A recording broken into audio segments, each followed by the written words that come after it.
सुंदरबन के जंगल में एक ठग सियार रहता था। वह बहुत ही निकम्मा और कामचोर था। हमेशा इसी जुगाड़ में रहता कि कहीं कोई मुर्गा मिले जिसे मूर्ख बनाकर उसके साथ ठगी की जाए। एक दिन अरे बंदर भाई, कल रात में मैंने आपको सपने में देखा। अरे रहने दे सियार, तू अपना सपना अपने पास रख और मुझे जाने दे। ऐसा बोलकर बंदर चला गया। धीरे धीरे सारे जानवर सियार की हरकत को जान चुके थे, इसलिए कोई भी जानवर उसकी बातों में नहीं आता था। अब सियार समझ चुका था कि इस जंगल में उसकी दाल नहीं गलने वाली, इसीलिए वह दूसरे जंगल जाने का निश्चय किया और अगले दिन सियार अपने जंगल को छोड़कर दूसरे जंगल के तरफ निकल पड़ा। दूसरी जंगल में पहुंचते ही दिन भर जंगल का जायजा लिया और शाम होते ही एक गधे को देख उसके पास गया और रुककर बोला, गधे भाई, मैं इस जंगल में नया आया हूँ और शाम भी ढल चुकी है। क्या मुझे एक रात रुकने के लिए आपके पास शरण दे सकते हो? हाँ हाँ, क्यों नहीं। अभी तो तुम इस जंगल में नए हो और हमारे लिए मेहमान हो, और मेहमान तो भगवान के समान होते हैं। ऐसे कहते हुए गधे ने सियार को अपने पास रोक लिया और उसे सम्मान के साथ भोजन कराया। भोजन करने के बाद दोनों आपस में बातें करने लगे। सियार ने गधे से बोला, अरे गधा भाई, इस जंगल में पीपल के पेड़ के पास एक तालाब है, जानते हो उसके बारे में? हाँ हाँ, पीपल के पास एक तालाब है। वह तालाब कीचड़ से भरा पड़ा हुआ है। उसका पानी भी बहुत गंदा हो चुका है। यहाँ का कोई भी जानवर उसका पानी नहीं पीता है। सियार ने अपनी आवाज को धीमा करते हुए बोला, क्या तुम जानते हो, वह सोने चांदी का तालाब है।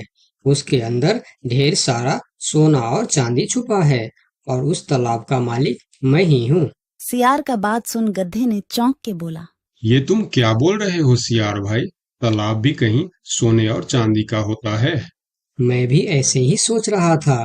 मुझे भी इस तालाब के बारे में कोई जानकारी नहीं था, लेकिन कुछ ही दिन पहले मेरे पिताजी मरने से पहले सारे संपत्ति मेरे नाम की।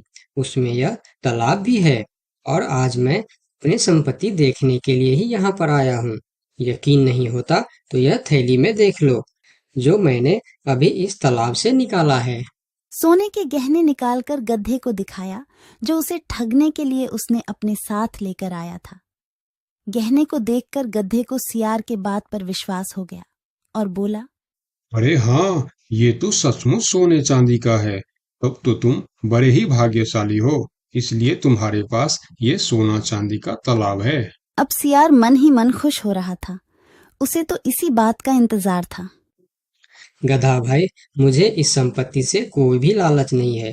मेरे पास मेरे जंगल में और बहुत सारे संपत्ति है, जो मेरे पिताजी ने मेरे लिए छोड़कर गए हैं। मैं तो यहाँ तालाब बेचने के लिए आया था। सोचता हूँ तुम भले जानवर दिखते हो, क्यों ना तुमको ही यह सब बेच दूं। मुझे, यानी यह सोने का तालाब मेरा हो जाएगा और मैं इस तालाब का मालिक बन जाऊंगा। बेचारा भोला भाला गदहा सियार की चिकनी चुपड़ी बातों में बहुत आसानी से आ गया और गधा सियार से सोने का तालाब खरीदने को तैयार हो गया। दोनों के बीच 4 सिक्कों का सौदा तय हुआ।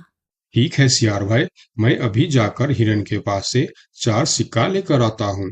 मेरे पास अपना घर न होने के कारण मैं अपनी सारी कमाई हिरन के पास ही रखता हूँ, और जब भी मुझे जरूरत पड़ता है मैं उससे ले लेता हूँ। ठीक है गधे भाई, लेकिन ध्यान से, जंगल में किसी को इस बात का पता नहीं चलना चाहिए, वरना जंगल के सारे जानवर मेरे पीछे ही पड़ जाएंगे। ऐसा बोल सियार गधे को भेज देता है और गधा हिरण के पास जाकर अपना सिक्का मांगता है।